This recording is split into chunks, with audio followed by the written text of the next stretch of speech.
ಬೆಂಗಳೂರಿನ ಮೈಸೂರು ರಸ್ತೆಯಲ್ಲಿ ಇರುವ ಬಿಎಚ್ಇಎಲ್ನಲ್ಲಿ ಇಂದು ಆಯೋಜಿಸಿದ್ದ ಡಾ ಬಿಆರ್ ಅಂಬೇಡ್ಕರ್ ಅವರ ಸಾಧನೆ ಮತ್ತು ಸಂಸ್ಮರಣಾ ಸಮಾರಂಭಕ್ಕೆ ಲೋಕೋಪಯೋಗಿ ಸಚಿವ ಸತೀಶ್ ಜಾರಕಿಹೊಳಿ ಚಾಲನೆ ನೀಡಿದರು.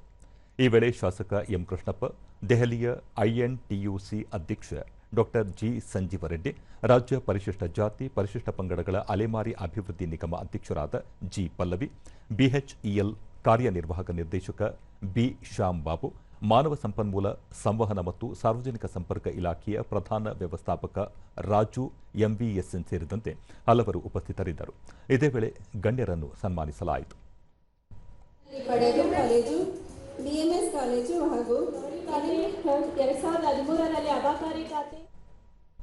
ಬಳಿಕ ಸತೀಶ್ ಜಾರಕಿಹೊಳಿ, ಡಾ ಬಿಆರ್ ಅಂಬೇಡ್ಕರ್ ಅವರ ಹೋರಾಟ ಮತ್ತು ಕೊಡುಗೆ ಕೇವಲ ಒಂದು ಸಮುದಾಯಕ್ಕೆ ಸೀಮಿತವಲ್ಲ, ಇಡೀ ಸಮಾಜಕ್ಕೆ ಅನ್ವಯಿಸುತ್ತದೆ. ಬಿಎಚ್ಇಎಲ್ ಸಂಸ್ಥೆಯನ್ನು ಸಿಬ್ಬಂದಿಯ ಸಮಸ್ಯೆಗಳಿಗೆ ಪರಿಹಾರ ಒದಗಿಸುವುದರ ಜೊತೆಗೆ ಸಂಸ್ಥೆಯನ್ನು ಮತ್ತಷ್ಟು ಉತ್ತುಂಗಕ್ಕೆ ಕೊಂಡೊಯ್ಯಲು ರಾಜ್ಯ ಸರ್ಕಾರ ಸಂಪೂರ್ಣ ಬೆಂಬಲ ನೀಡಲಿದೆ ಎಂದು ತಿಳಿಸಿದರು. ಬಹಳ ಉನ್ನತ ಮಟ್ಟದಲ್ಲಿ ಇರಲಿ, ಈ ಸಂಸ್ಥೆಯನ್ನು ಎತ್ತರಕ್ಕೆ ಇನ್ನು ಒಯ್ಯುವಂಥ ಬಹಳಷ್ಟು ಕನಸುಗಳು ನಿಮ್ಮ ಮುಂದೆ ಇರಬಹುದು. ಜೊತೆಗೆ ಖಂಡಿತವಾಗಿ ಮಾಡುವಂಥ ಪ್ರಯತ್ನವನ್ನು ಮಾಡ್ತೀವಿ.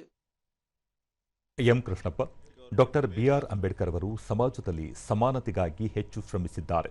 ಕೇವಲ ಜನ್ಮದಿನದಂದು ಮಾತ್ರವಲ್ಲದೆ ವರ್ಷವಿಡೀ ಅವರನ್ನು ಸ್ಮರಿಸಬೇಕು ಎಂದರು. ನಾಲ್ಕು ಸವಲತ್ತು ಉಪಯೋಗಿಸಿ, ನಿಮ್ಮ ಸ್ವಂತ ದುಡ್ಡೇನು ಖರ್ಚು ಮಾಡಬೇಡಿ, ಸವಲತ್ತು ಉಪಯೋಗಿಸಿ 4 ಜನಕ್ಕೆ ವಿದ್ಯೆ, 4 ಜನಕ್ಕೆ ವರ್ಷಕ್ಕೆ 4 ಜನಕ್ಕೆ ಉದ್ಯೋಗ, ಸ್ವಂತ ಉದ್ಯೋಗ, ಇದನ್ನೆಲ್ಲ ಮಾಡಿಸಿ ನೀವು ಕೊಟ್ಟರೆ ಅದಕ್ಕಿಂತ ಒಂದು ಅಂಬೇಡ್ಕರ್ ಅವರಿಗೆ ಸಲ್ಲಿಸ್ತಕ್ಕಂಥ ನಮ್ಮ ಕೃತಜ್ಞತೆಗಳು ಬೇರೆ ಇಲ್ಲ.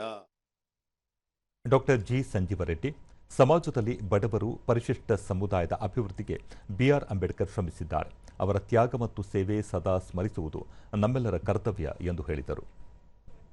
प्रजा के लिए जो दिया है वो हम याद करके गर्व करने के लिए हम जो अवसर मिलता है.